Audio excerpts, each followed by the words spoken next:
ओह दरबार हर वेले मदीना याद आंदा ए मेरी सरकार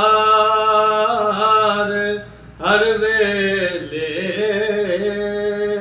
मदीना याद आंदा ए बूहे नैना दे खुले ने तुआडी दीद लई आका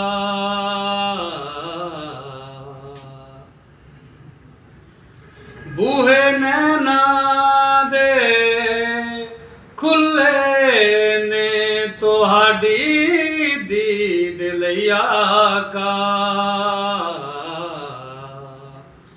देओ दीदार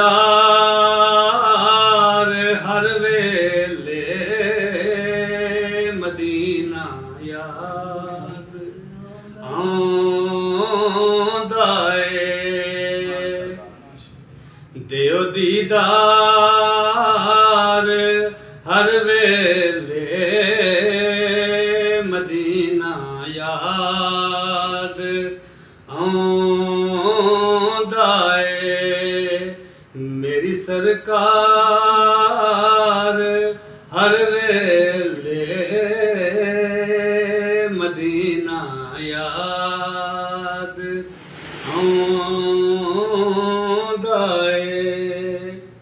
माशाल्लाह सुभान अल्लाह। ये थे हमारे senior sales manager Mohammed Saeed जो के शरीफ का हदिया पेश कर रहे थे हजूर पाक सल्लल्लाहु अलैहि वसल्लम की बारगाह अक़दस में। और अल्हम्दुलिल्लाह बहुत ही प्यारी आवाज़ है इनकी। तो हमारे चैनल को लाइक सब्सक्राइब